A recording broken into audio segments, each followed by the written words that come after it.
Hey, and welcome to Glue Monday.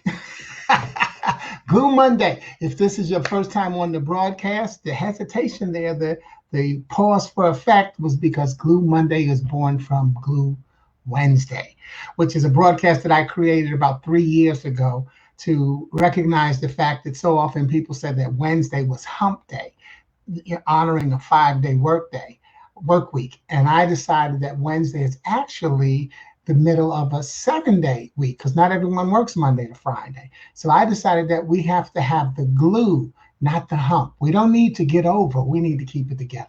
So welcome to, excuse me, welcome to Glue Wednesday. I'm starting a little later today, but we've got less than a minute to go for our broadcast to start. I always try to come on early to give Facebook a chance to build the audience. I know there's some schools of thoughts that say, you should come on when you're ready, but I always try to come on early, especially even though, yes, somebody is watching the video, and so it's not late for them. But it's not late either way. Hey, what's up, Roger Carroll? That's what I like to come on for, so I can do my shout outs and welcomes and thank everybody, so it's so good to see you. And here we are at 1:30, and we can get this puppy kicked off. Now let me tell you, I also like to give us little tips in the middle of stuff as we go. I'm using two technologies. I'm on Facebook Live, but I'm using a technology called StreamYard. And what StreamYard does is similar to how most people are familiar how with Zoom connects into a Facebook, but StreamYard does it as well. So that's what gives me the little streams going across the bottom where I can do that and click on a comment. The challenge with it, not the challenge, but one of the things that it does not do is it's not in real time. So therefore, what I've done is opened up my other computer and so I can try to catch your comments, as they happen, because I can't comment on through StreamYard. Can't type into the answer any comments. I can only read them. So that's why I've got them both going on. And so we'll see those little commercials as we go through, as I try to keep it a little bit interactive in spots where we might be helpful. But our topic today is 5. 5. And you know what? This one, a lot of times people say, oh, God, Sporty's got some kind of acronym for 5. But wait, let me do a quick check-in because I can see who's here watching just from going into my other computer. Oh, can I? Yes, I can. I sure can, because I see we've got some people watching and only one has sent me a hello. Let's see who else we got there. Hey, what's up, Bruce Brown? Yeah, my autistic good brother. Good to see you. That is a talented artist, man. That's my brother from Chicago. Okay, who else we got in here? Just say we got Bruce, we got Roger Carroll. So two people that I was blessed to meet in Chicago in the house. I appreciate y'all. But yeah, 5. Now check this out. I do not have an acronym for 5. 5 is not an acronym. Here's why I've got 5 coming up there. What we got here? Hey, what's up, Crystal? Okay, one more shout out to Chicago, Crystal Bell. Okay, and I love it because I love to call her Chimes. Well, she calls herself that too, but not everybody knows they can call her that, but I can, so I'm going to do it. Hey, Chimes, what's happening? Thank you, and God bless you, because I know you're a principal of a school, and I know we're going through hell right now, and thinking about what you're going to do for your students and how you're going to keep your teachers and your staff safe. So definitely prayers out to all our educators, because we know that the passion with which they are handling their situation, okay? And I know they definitely handle that situation with passion at Crystal School, which is it's the Panthers. Is it? I can't think of the name of the school. Crystal, put it in the chat for me, because wow, I've been gone that long. But anyway, let me see if Crystal got the name of this. Oh, thank you. What's the name of the school? I want to give you out because I was going to say Ella Flagg Young, but then suddenly and that is right. It is Ella Flagg Young, isn't it? Isn't that the school? I love the Ella Flagg Young Panthers. Man, I remember when I was in Chicago, we created a song for the kids called "I Am a Panther. My gift is my roar. I'm not the future, I'm the present. And one day you'll see me soar." Woo! Look at that memory. Look at that memory. When it works, it works. Yes. So, man, I really had a great time with those kids, Crystal. So thanks again for bringing me in. But the reason I do use five is because there's something, I don't know if you've heard of it. It's called the 820 year myth.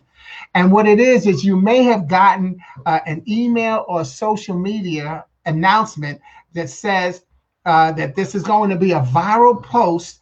Oh, wait a minute, let me get rid of that other thing now. A viral post claiming that an upcoming month has a rare combination of weekdays.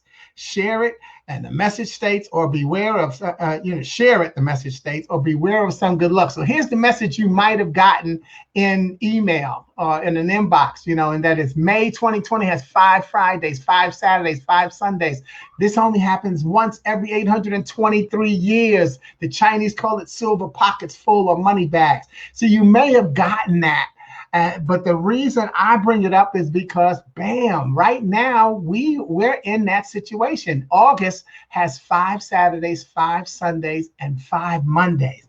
But the truth is that the money bags thing is only partially true. So here's what I checked out on the internet. Okay, it's only partially true because even though when they first came out with it in May 2020 did have 5 Fridays, 5 Saturdays, and 5 Sundays. And so does May 2848, which is 823 years from now.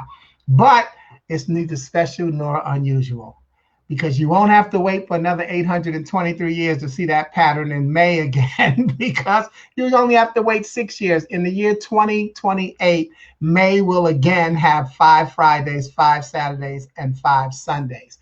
Because the truth is that every year has 7 months that have 31 days.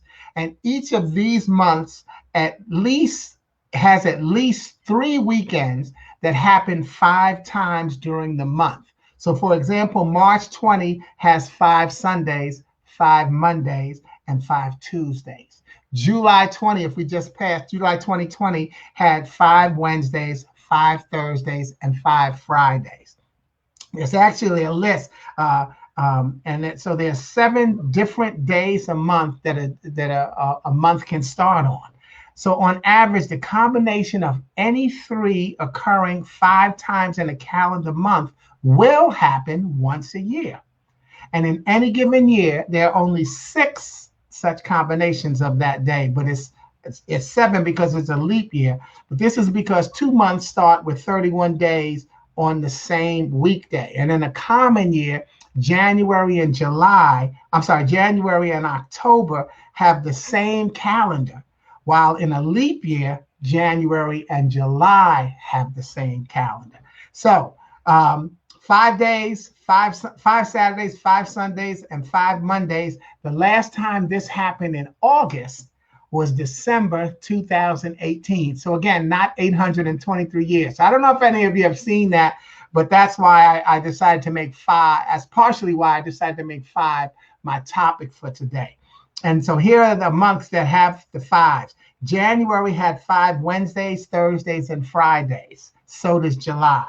March had 5 Sundays, Mondays, and Tuesdays. What's your month? Put that in the chat. See if your month is one of the 6 that had it, okay? May had 5 Fridays, Saturdays, and Sundays.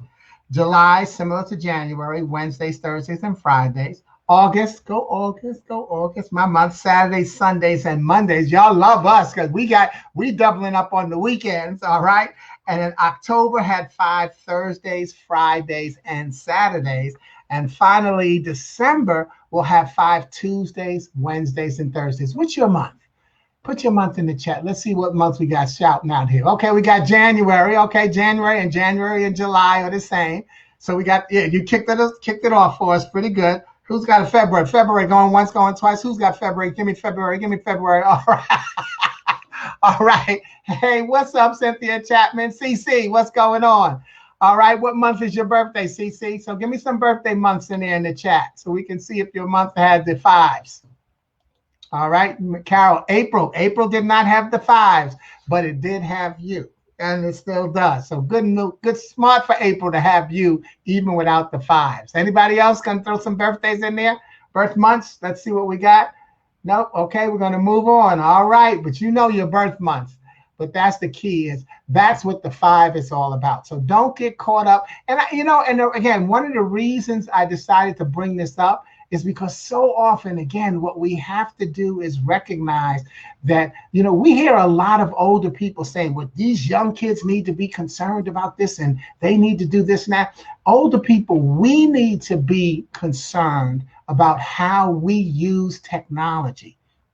Stop deciding that it's so incumbent upon how come these kids don't do this. Don't worry about that. CC, you said November, and November is not one of the months that has all of the multiple 5s. But I'm still going to get you that shout out up there. That's cool. But what I want to say is older adults. You've seen that commercial. Well, I saw it on the internet, and that's what, some of us have gone back to doing that. I get inbox messages regularly where somebody says, oh, make this go viral before they take it down. All of those types of things. And sometimes they're not true. The first thing I do, and I laugh sometimes because when I get one, I say, okay, well, this is somebody that either doesn't listen to my broadcast or doesn't listen to me, because I always say, if you send me something on an inbox, I'm not going to forward it. I'm forward to 20 people before I'm not going to do it. Couple of reasons. First thing I am going to do is check your page to see if you've shared it. Because if you haven't posted it on your page, guess what? It cannot go viral. Nothing goes viral in inbox messages. Come on, y'all. We got to learn how to use technology. Nothing goes viral inbox messages. You send a 10 and they send a 10 and 20. That's not viral. For something to go viral, if you really are interested in a concern, want to get an announcement out, you need to post it on your page so people can like, love, share, emotion, forward, comment. That's what makes it go viral. So all of the advice that you want to give and the cautions that you want to give, hey, you know what? If Facebook is going to take it down, take the chance and get it on your page. They're not so focused on you that they're going to get it the moment you put it on. Guess what? If everybody who you're thinking should be hearing about this puts that same warning on their page, then Facebook has to take time to find all those that take it out. And I'm not speaking against Facebook right now at all, by the way. I'm speaking to us, to our older generation, who you've got to learn how to use technology. That's part of my message today as well, is, what are you doing about the future? Stop beating up the kids and start focusing on beefing up you. So how do you use your technology? And that's why I've also made 5 my topic, because I want to show you my creative ways of using 5. See, creativity can help us focus. Creativity can help us focus the mind, and has even been compared to meditation. See, when you're creative, it's almost like being in a meditative state. And when do you go in a meditative state? Now, we actually know what creativity and meditation are, but think about it. What do you go into a meditative state for? Because you want to get yourself woosah, right? You want to solve something. Well, creativity can do that same thing for you. It can help you solve things. Why? Because you let your mind go. And it has, and like it says, the calming effects it has on the brain and the body. When you're being creative, you're not thinking about those problems and those challenges that you have. Even gardening or sewing releases dopamine, which is a natural antidepressant that comes in your brain. Dopamine, not dopes, but dopamine is an antidepressant. It's a natural thing that comes from your brain. And so creativity helps reduce your anxiety, your depression, and your stress. And it can also help you process any trauma that you go into. So thank you, Roger Carroll. So right about creativity, calming me. Yes. And see, this is another reason I like the StreamYard thing, where we can go and put those comments on there, because we learn through 2 things. We learn through repetition, but we also learn through our messenger. I always say, choose your messengers carefully. So you don't have to, well, Sporty said it. No, but you can say, well, Sporty, I don't know. But you said, whoa, Roger Carroll said that? See, you don't know when you co-sign something and you get information. See, Roger Carroll is one of my messengers. I'm one of hers. And so that's how it's trust. We hear all of these things talking about teamwork and customer service and diversity and having the conversation. All of these things require trust. And trust is what? Trust is choosing your messengers carefully and making sure that they're giving out the right information. So similar to what I'm saying about how I would fact check anything you inbox me, Roger Carroll could just as easily have said, well, that's not true, blah, blah, blah. But she said, okay, yeah, you know what? That's true. Because I'm going to make sure I don't broadcast anything that's not true. So even as you inboxed, have you checked it? Don't forward something that you haven't checked, because you do a couple of things. You slow yourself down, because you've wasted your time sending it, and you erode your your credibility. Don't we all, especially older people, don't we all know that story, the boy who cried wolf? If every time I get something from you, it's false, guess what? By the third time or fourth time I get something, I won't even read it, because I'm so used to getting something from you that's false. And right now, P.S., by the way, I'm not talking about you and me. I'm talking about universal you and me. So if you're constantly one of those people that's sending out false information, well, guess what? After a while, people stop reading your emails and your inbox messages. And that could be the time that you were spot on. So slow yourself down, y'all. This is not, technology goes fast. We don't have to go fast. We made technology to speed up what we do at a slower pace. So slow yourself down, or get yourself in a good pace, in a nice groove, and that's what you want to be able to do. So recognize that that's what creativity is helping us do, is focus and getting that brain wave in there that we need to calm ourselves so that we can make good decisions. I know you've heard me in the past say the worst time to make a decision is when you're angry. And that still holds true. You can't really be creative when you're angry either, because your anger is focusing you on something vengeful. And well, you can be creative about your vengeance too, right? but it's not positive energy. All right, so make sure that you're more as creative as possible. So here's some ways that some creative ways that I use the number 5 to celebrate that number. And there's some smiling thoughts for me. Okay, one of the things that I use is the year 1955. See, that's my 5. I'm born in 1955. So I think about that 5. See, I think about the 5, and then and then I'll be 65. So see, again, this is just creativity that keeps my mind going. I was born and raised in New York City, and I grew up on the 5th floor in my building in 3170 Broadway. Okay, in Harlem. I grew up on the 5th floor. So I like 5. I had 5 younger brothers when I was growing up. See, so these are different ways. Creativity doesn't require you to have this big idea. I'm trying to show you just some small ways. Yeah, I grew up on 5. I have 5 younger brothers. I'm born in 55. I'm born on August 27th. Well, guess what? 7 minus 2 is 5. And so 5 has been my favorite number for a long time, 5 and 8. My birthday is 8/27/55.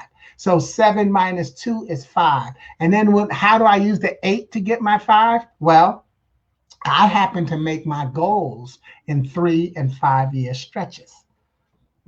Excuse me. One of the things that I learned through relocation, I worked at the Wall Street Journal for 18 years. I relocated twice for my career, and then I relocated once here to Charlotte.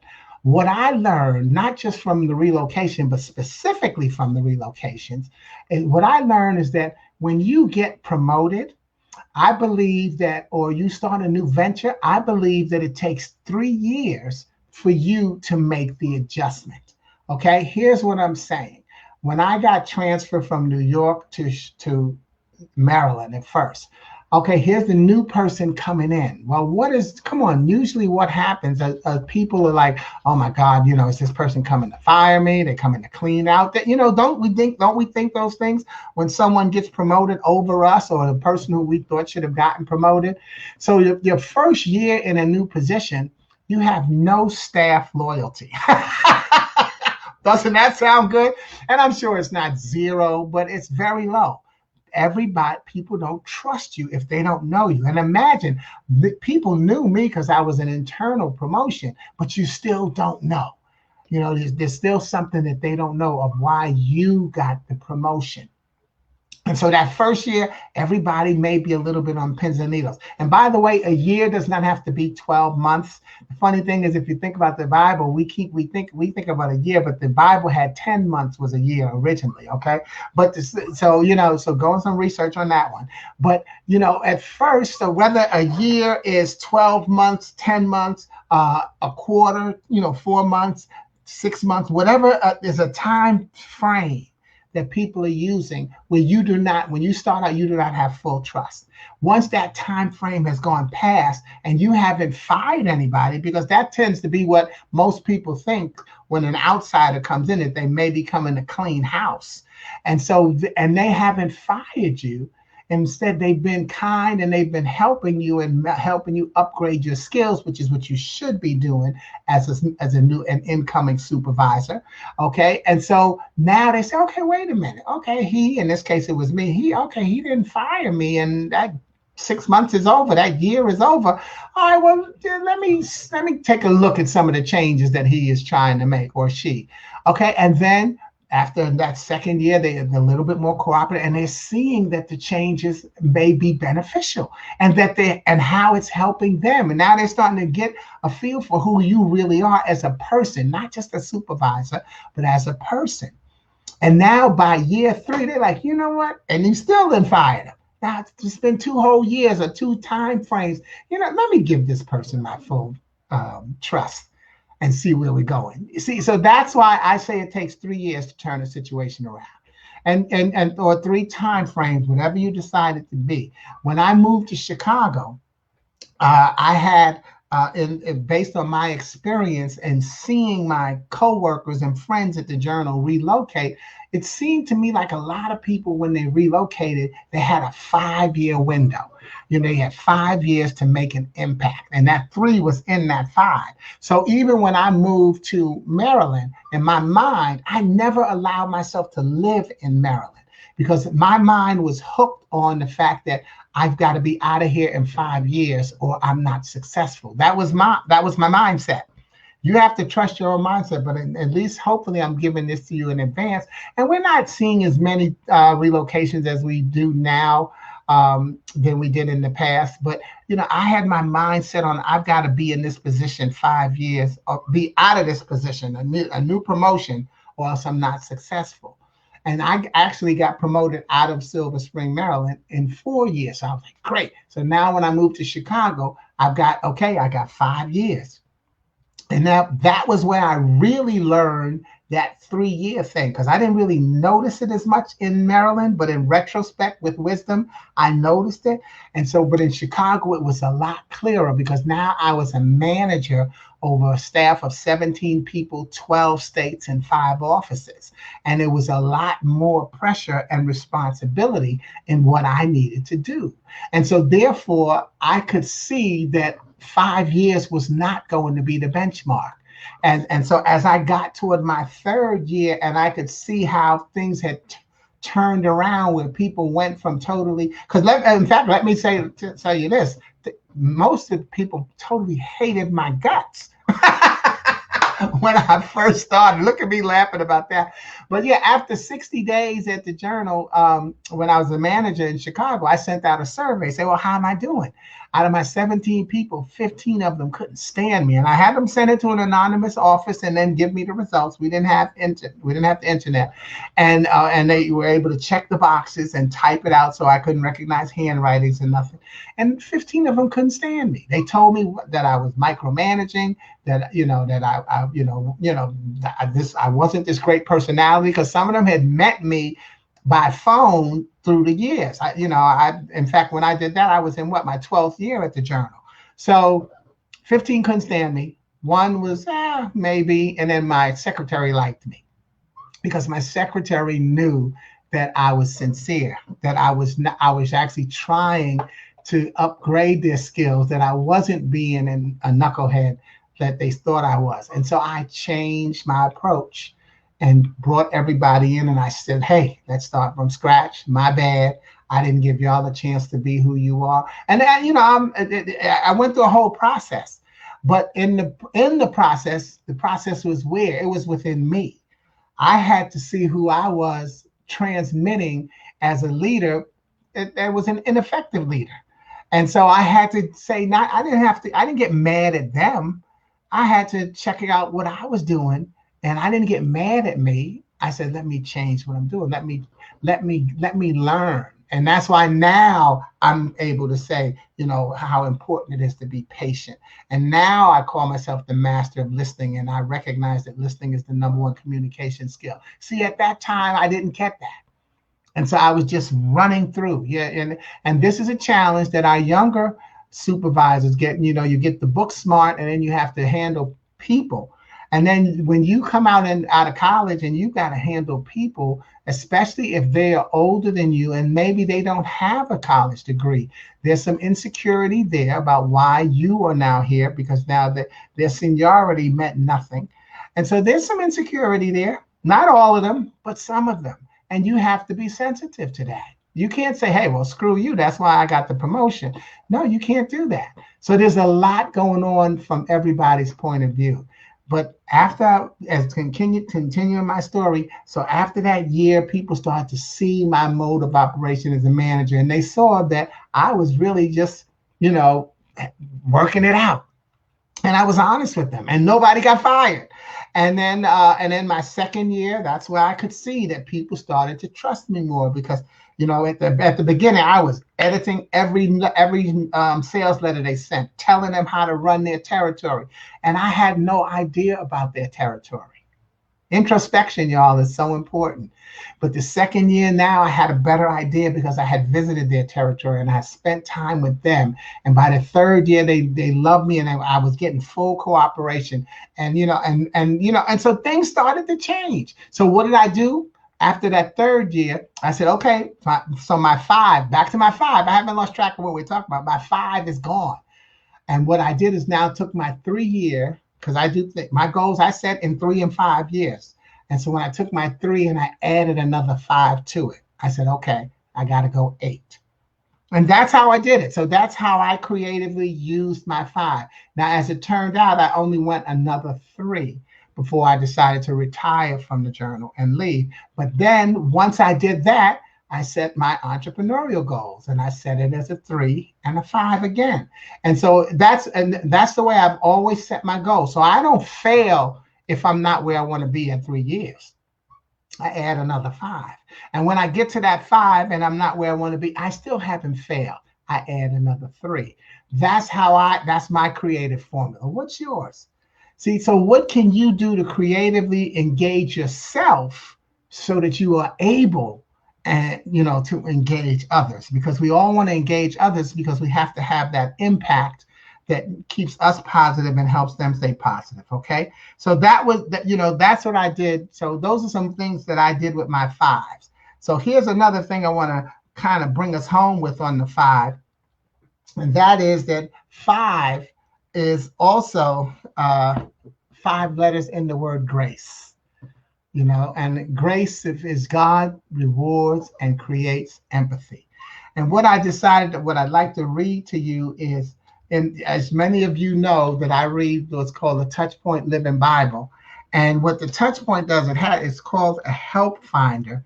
And in the back, so if there's a topic you want to look for, to kind of give you a modern day analogy and where you can find it in scripture.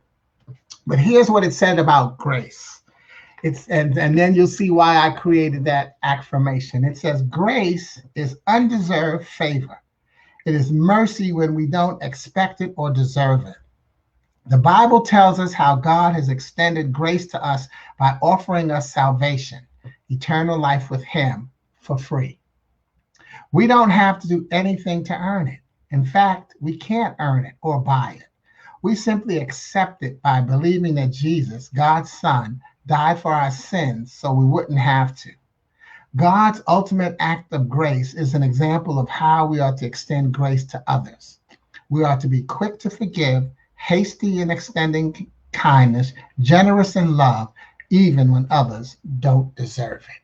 So that's why I said grace is God rewards and creates empathy. And let me also say that I learned something from one of my good Jewish friends, who said that, yeah, no, we believe that Jesus was a prophet, but not that he was the only way to God. So, you learn different things about different religions. So that, no one's saying, oh, no, God doesn't exist, well, some are, but you learn different things, which is the empathy. That's right at the end of that. You have to create empathy. Sometimes the creation of empathy is God having you have a relationship with someone who doesn't agree with you or just has another way of looking at things. They don't have to disagree. You could just be looking at things differently. And so that's why I say he rewards and creates empathy, because you will be rewarded for the empathy that you exude to others. And where's the reward? In heaven, which we all say we're going to. Okay. But so that, so that was one of the ways that I look at my five. But here's another thing that I got from five, and that's in Leviticus 27, 3-7. And what it is five is actually the number of pieces of silver that a boy between 1 month and 5 years old is valued at. Okay. Now that's interesting, isn't it? But what I wanted to do, I bring that up because what I wanted to do is read to you Leviticus 3-7. And so you'll see that five, but I want you to also hear the other values of how people, and then ask yourself, does the mix sound like it has changed much? And it says, here is the scale of values to be used. A man between the ages of 20 and 60 is valued at 50 pieces of silver. A woman of that age is valued at 30 pieces of silver, which is also what Judas was valued at when he betrayed Christ. A boy between 5 and 20 is valued at 20 pieces of silver.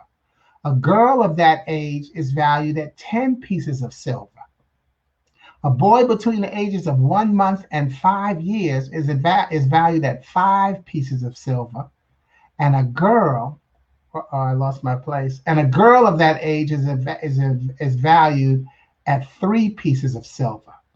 A man older than 60 is valued at 15 pieces of silver. A woman older than 60 is valued at 10 pieces of silver.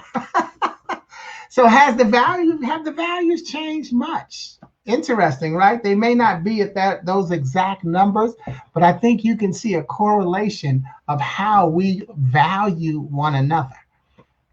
There's a scale, there's what is it, women? Is it 72 cents on the dollar? And I hope I didn't take money from you in case it should be higher. But, these are things that have been going on since the beginning of time. And sometimes we're finding that they're a part of our everyday life. And it's important that we not continue to highlight them and let them become self-fulfilling prophecies as well. So that's another thing for five. And by the way, this is because what I did is I looked to see how many places. One time I've read the Bible 9 times now. And each time I looked for different things. So one time I was reading it and I was looking for how often they use numbers, the patterns that they use. So these are the places that I found the number 5. I meant to mention that, where I found the number 5 in the Bible. So it was that one. Then check this one out. David picked up 5 stones when he went to fight Goliath. He picked up 5 stones when he went to fight Goliath. And what I want to do is add to that one is hope, having overpowered evil. See, I think that by David picking up the 5 stones, he's showing you that sometimes, you have to recognize that the battle is not yours. Sometimes God have you pick up 5 to show you that you only need 1. You could beat evil one-on-one. Okay, well, we got a comment here. I gave him a raise. It's 67 cents. Did it used to be 72, Roger Carroll? For black women. Gotcha. Okay, thank you. Yeah, okay. So, the precedent has somewhat been set. Interesting. Nothing new under the sun, all right? But, having overpowered evil, you could beat evil one-on-one. Okay, but you have to recognize that that's why we say, but evil comes at you in droves. I got too much on my plate. And so that's why God said, pick up 5 stones and let me show you. See, the 5 was so the other people could see you pick up 5, but I'm going to show you that you only need 1, because the battle is not yours. The battle is the Lord's. So that's that belief that you have to have in that 5. Is recognizing that David picked up 5 stones, but he got them on the first try. All right. And then there were 5 in Matthew 25 and 13. There's a story about the 10 wise virgins, the 10 virgins who were there to greet the king. And 5 of them ran out of oil before the king came. And so when the king arrived, they had to, only 5 of them still had oil. And so, but and I'm mumbling over it because I've chosen not to read the scripture to you, but to say to you that you can go look at that Matthew 25 and 13, because it's one of the spots where Jesus tells the disciple the story about the 10 women who came for the king, the bridegroom. That's what it's called, the bridegroom to arrive. And because the bridegroom was late, therefore 5 of them didn't bring enough oil, and they wanted to have some extra. They wanted to have enough extra oil for when the bridegroom arrived. And so the 5 who had, they said, well, no, you have to go buy your own. We got, because once he finally came, they said, no, we got our oil. So now we're ready for the bridegroom to come in. And who's the bridegroom? It's Jesus himself. That's why after he explains that whole story in Matthew, he explains that story of the 10 who started, the 5 who didn't have, and then when the bridegroom came, he said, "Stay awake and be prepared, because you do not know the day or the hour of my return." There's a speaker who I met when I first started my speaking business in Chicago named Frank Bucaro, and Frank used to always say, "Live every day as if it's the last, and one day you'll be right." And so I love that saying. And so I say that to say what I've decided to do is live in this COVID period as if this is the way it's going to be until the day I die. And so guess what? Anybody who died last week, last month, this week, this is how it was to the day they died. So I want to be celebrating my life rather than complaining about it. And I know I did a post last week that said, I have to stop. I'm not going to tell people who complain, you need to stop complaining. Some people, that's their job. They complain. Us who are looking for the solutions, we need to hear your complaints sometimes. What we want you to not do is whine. Don't complain if you're not going to do anything toward the solution. And then I see my Wall Street Journal mother, I used to call her, and still call her that, Lillian Dent, said, preach. And that's and it's important when we use that word preach. I always tell people, I don't practice what I preach what I practice. So as I talk about just now, right now, I'm talking about how I need to stop telling people who complain they shouldn't complain. I had to listen to myself and understand that I had to have more compassion and empathy and understand that this is what they were brought into this world to do, is to do that complaining. Some people are just complainers, y'all. So what you have to do is decide, where do they now, what row do they get to sit in my theater? Because it's your theater of life. So are you going to give them the front row where they're going to keep complaining, or are you going to move them to row 5 and have the people who are giving you some positive advice? That's my choice. You could be someone who likes having the complainers there. So that's it. That's fine. Because maybe you're one of the complainers. Sometimes all we do, it's at one time, one of the things I try to caution my complainers to do is stop just feeding into one another's complaint. Complain about something new. You don't have to co-sign, and then bury us even more and more. It's just an option. It's just, again, it's the way I choose to live my life. And so pandemic or not, I'm enjoying my life. And this creativity that I just finished talking about, that's why that was the message for today, is that you have to decide what makes you creativity. You have to be creativity, about what you're going through right now, and live if this is the way it's going to be until the day you die. Because as Jesus said in that parable, no one knows the hour when the bridegroom, him, will show up. And if he's not your bridegroom, whoever is your savior. You don't know when they're going to come. So enjoy this life, y'all. We've got the cliches going for us. Every day on this side of the ground is a good one. Well, act like it. How you doing? Oh, I'm too blessed to be stressed. Well, act like it. See, here we have to hear what we say. Words are powerful, and words go into the spirit. So, don't just say it to sound good. Say it because you mean it. I've had where people say, "How you doing?" I said, "Not too good." There's nothing wrong with not feeling good. It's okay to not be okay. I remember Tony sent me a text that a couple of weeks ago saying, "Is it okay to not be okay?" And I said, "Yes." And I remember what, we talked about it, and so it's okay. And that's what we have to recognize. You have to be you. I always like to say, even when we talk about preach, I don't have to be right. I have to be sporty. And that's the same thing with you. So, as you find people who feed into your spirit, then that's who you want to connect with. People who don't feed into your spirit, well, then you've got to decide how you're going to disconnect or even how you're going to engage, because you can still be engaged, but not primarily engaged. All right. So be creative. And one more thing I want to tell you about 5 is that this is one of the final 5 Monday or Friday, Glue Mondays or Fridays. In September, I'm going to switch back to just doing Glue Wednesday in its entirety, in the full 30 to 45-minute session. Mondays and Fridays, I'm going to switch to doing a shorter message. I haven't decided exactly how I'm going to do it, but that's what I'm going to need to do to more effectively use my time and get things out. Okay, so this is one of the last 5 Glue Mondays or Mondays or Fridays. So Glue is not going anywhere, but Glue Wednesday will be running full force on in September, and I'll just have shorter messages on Monday and Friday, which probably won't be as interactive. I haven't made a full decision. I'm pretty sure of that part, but I just haven't made a full decision on how I'm going to do it. Okay.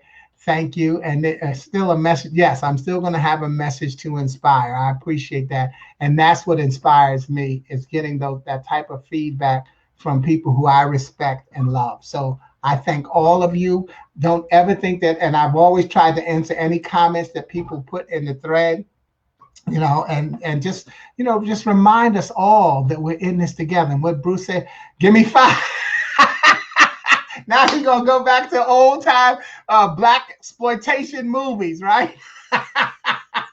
5 on the backhand side.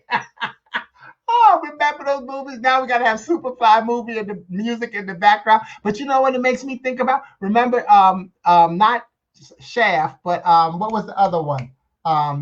That Keenan Wynans did, where he was Shaft.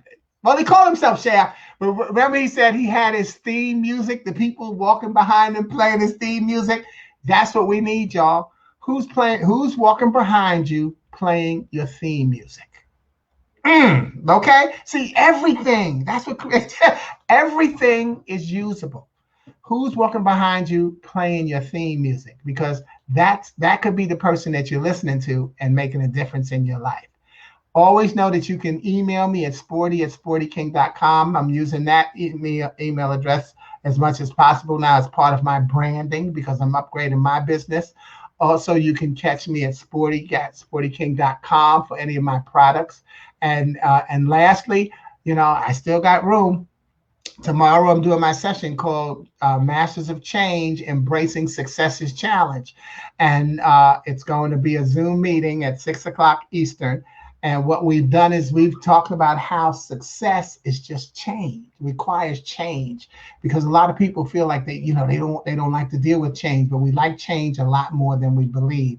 And so what we've done is we've broken down every letter in the word change. And so we're up to the letter G now. We've got 2 more episodes. So we've done C for choices, H for hardships, A for accomplishments, N for negotiation. And now the G is for guidance. But we're also looking at the positive side of change. So we've also looking at grace, growth. Okay. And so that's what we're going to be doing. And then next week, we'll close out with doing the E. So you can get in either one. That's fine. Okay. And then now we're going to go into adding some old movies now. So go on. We can do a couple of minutes old movie. I'm going to get you sucker. Oh, wow. Antonio Vargas didn't, was it his birthday the other day? I think it was his birthday. He was Huggy Bear, where he was the one that was walking and he had on the glass heels with the fish in it. But I'm going to get you sucker. Oh man, that was yeah. Don't make me hop after you.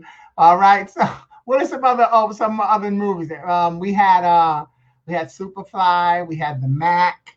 What was the one that what's her name? Not Cleopatra Jones. All right. Hey, look, again, even if you're doing just the broadcast, go on and put some of those names in there so we can have flashbacks as we go now. Oh, you met him in Vegas? Oh man, was he a cool dude? He seemed so cool. Huggy Bear, right? That was his name, and I'm gonna get you sucker was Huggy Bear. All right. But hey, we got a lot of good memories. And this is what I'm saying. These are some of the things that we can do. Coffee. Yeah, that was another good movie. See, these are some of the things that we get. These are parts of creativity that you could be doing. This is a great time to share some past things that went on in your life. Yeah, Pam Grier. Thank you, Bruce. Yeah, that was her name, but her fine self. All right, but this is what we want to do. Feed your creativity. So 5. I'm going to give you 5 on the black hand side. I'm giving you 5 seconds to hang up this call. But thanks again. Be safe and wear your mask. Cool dude years ago. All right. Over and out. Ciao.